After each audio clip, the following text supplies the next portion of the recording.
السلام علیکم ورحمۃ اللہ وبرکاتہ۔ بسم اللہ الرحمن الرحیم والصلاة والسلام علی رسولہ الکریم وعلی آلہ وصحبہ اجمعین، اما بعد۔ میرے محترم بھائیوں، دوستوں، بزرگوں، بچے بچیاں،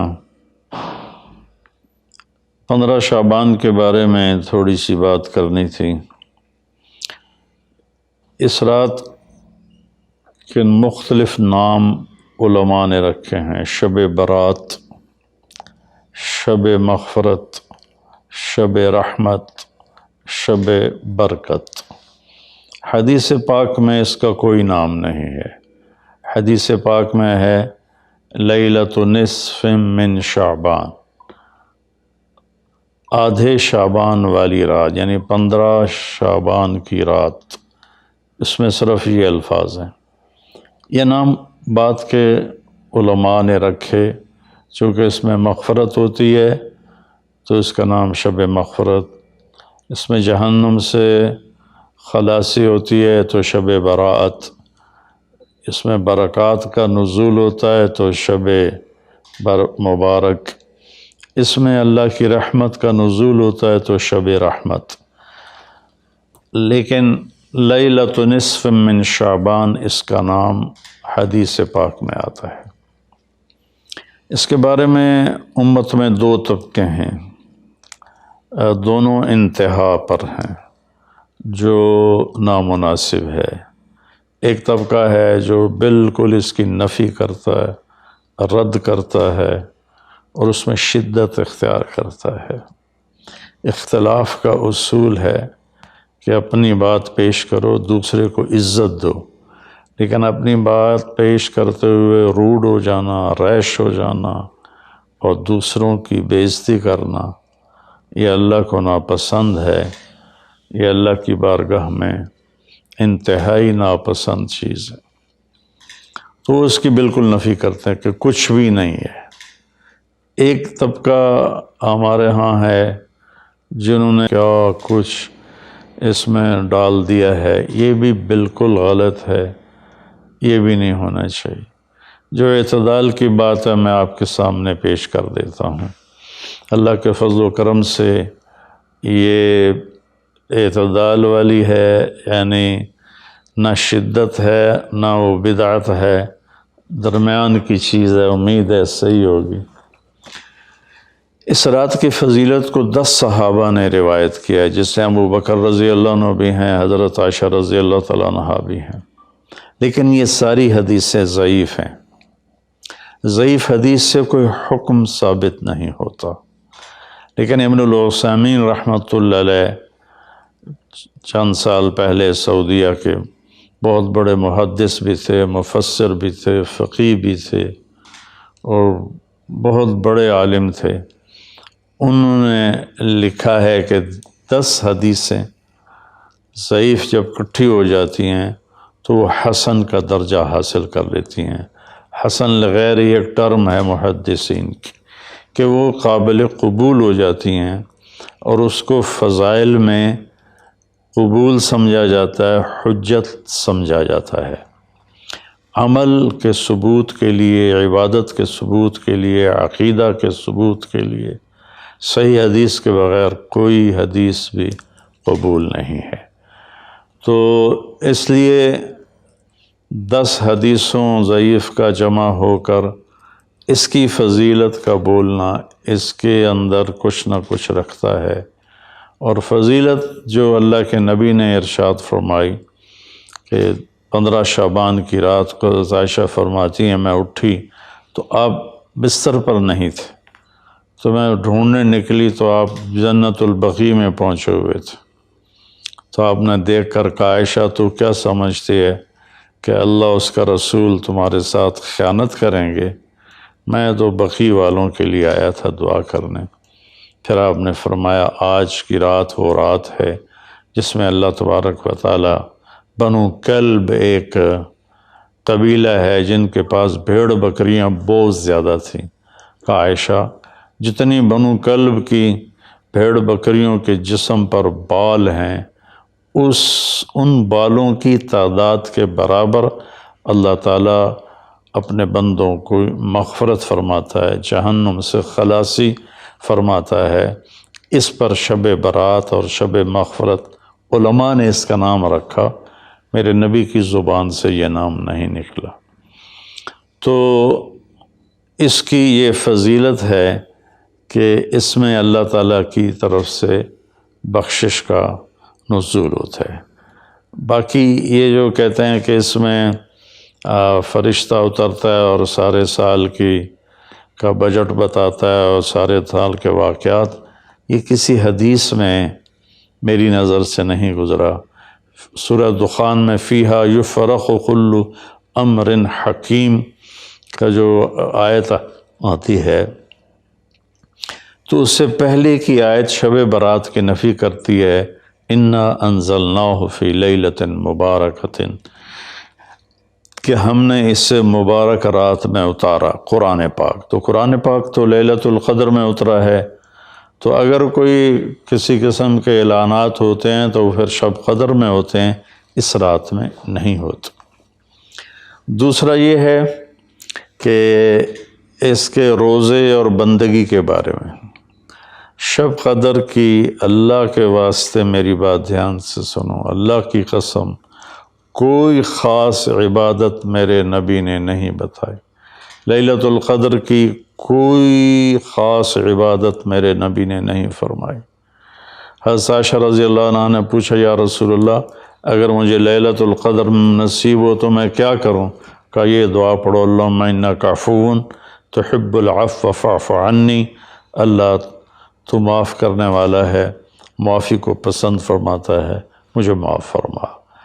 تو میرے نبی کی عبادت وہی 11 رکعت تہجد کے نوافل تھے، چاہے وہ شب قدر تھی، چاہے وہ شب برات تھی، چاہے وہ شب جمعہ تھی۔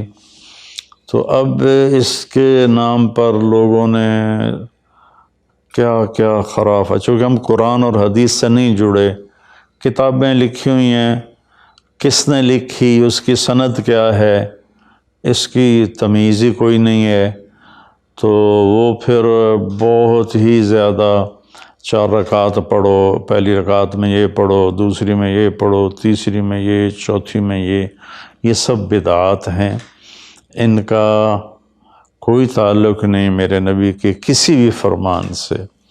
میرے نبی نے صرف عبادت کا فرمایا ہے، عبادت تو شب قدر میں بھی کوئی خاص عمل نہیں۔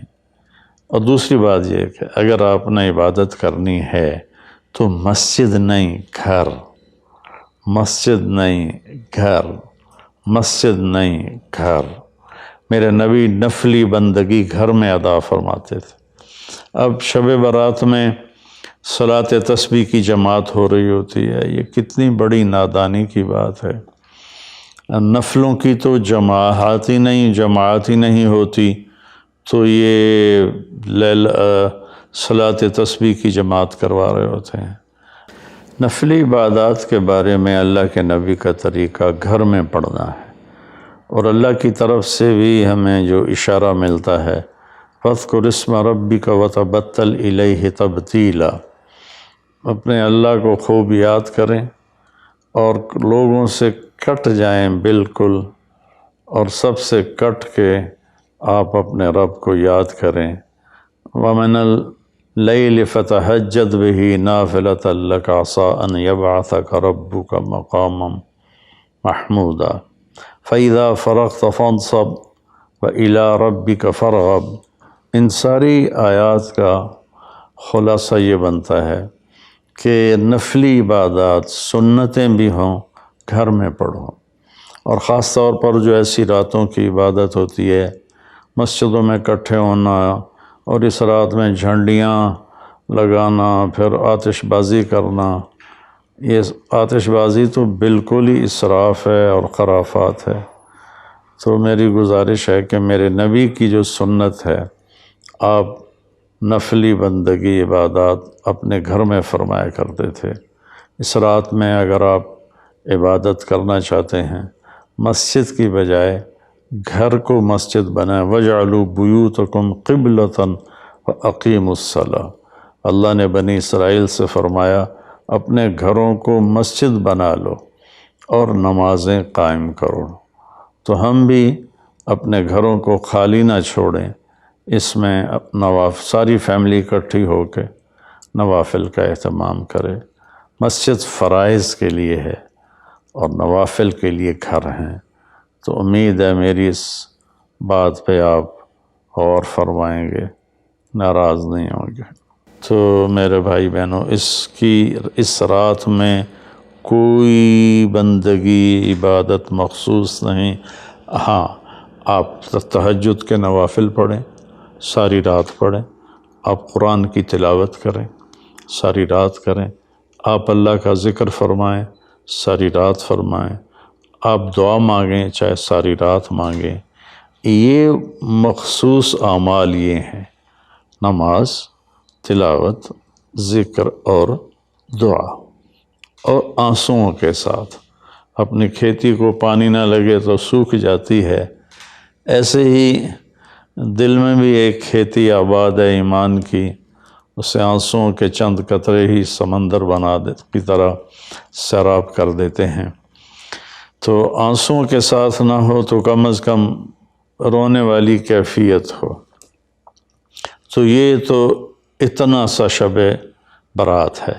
روزے کے بارے میں جو ابن ماجہ کی روایت ہے، قوموا لیلہا وصوموا شہرہا، یہ روایت بہت شدید ضعیف ہے، اور علامہ البانی رحمۃ اللہ علیہ نے اس کو موضوع قرار دیا ہے۔ تو اس میں روزہ اس نیت سے رکھنا کہ میرے نبی کی سنت ہے، یہ غلط ہے، اس طرح یہ بدعت بن جائے گا۔ کوئی ویسے نفلی روزہ اس رات میں رکھنا چاہتا ہے مستحب سمجھ کے، نفل سمجھ کے، وہ میرے خیال میں اس میں کوئی قباحت نہیں ہے، لیکن سنت سمجھ کے اگر وہ رکھنا چاہتا ہے تو یہ بات صحیح نہیں ہے، چونکہ روزے والی روایت بالکل قابل اعتبار، قابل حجت نہیں ہے۔ اس میں تمام محدثین کا اتفاق ہے کہ یہ روایت شدید ضعیف ہے، اور شدید ضعیف سے استدلال نہیں ہوتا، اس کو حجت نہیں بنایا جاتا۔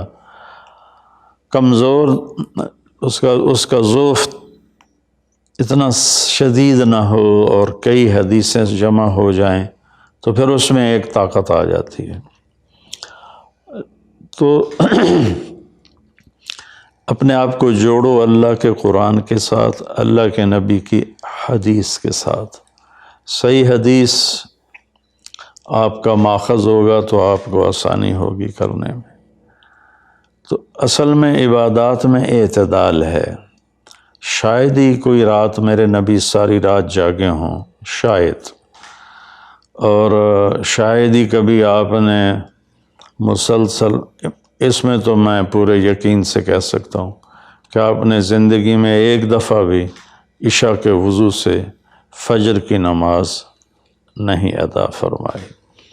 بعد میں ایک رہبانیت کا ٹچ آیا کہ بندگی میں بہت زیادہ زیادتی اور اپنے نفس کشی میں راہبوں جیسی تھوڑی تھوڑی جھلک۔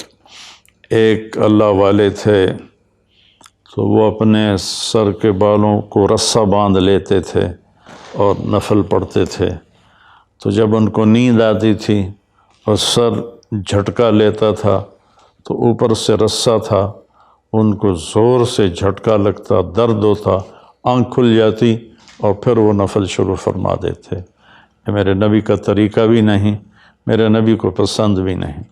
ایک بزرگ تھے، آنکھوں میں نمک کی سلائی ڈال لیتے تھے کہ میری آنکھوں میں مرچیں لگیں گی، میں نماز پڑھوں۔ پھر کئیوں کے واقعات ہیں، عشاء کے وضو سے فجر کی نماز پڑھی، عشاء کے وضو سے فجر کی نماز پڑھی۔ یہ ان کی ذات کے لیے اچھے عمل ہیں، لیکن یہ دین اسلام کی دعوت نہیں ہے، نہ ہی یہ دعوت ہم غیروں کو پیش کر سکتے ہیں۔ یہ تو ان کو بھگانے والی بات ہے۔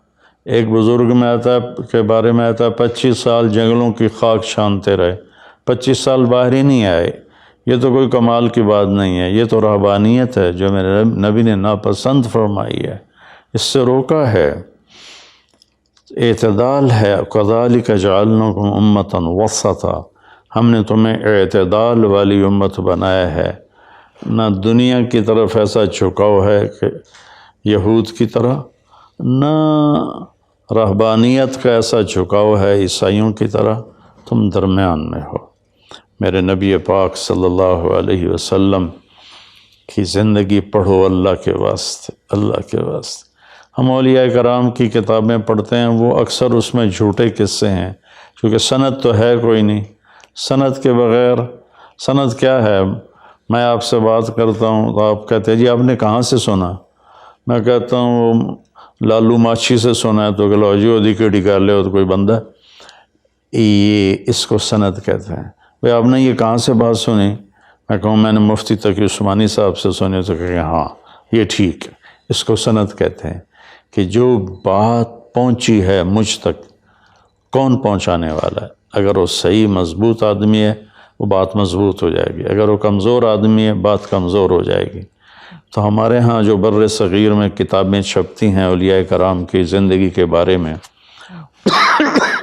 وہ جھوٹے قصوں سے بھری پڑی ہیں، ان کی کوئی سند نہیں ہے۔ اللہ کے واسطے نبی کی زندگی پڑھو، آپ کو پتہ چلے گا زندگی ہے کیا۔ قرآن پڑھو، آپ کو پتہ چلے گا اللہ چاہتا کیا ہے۔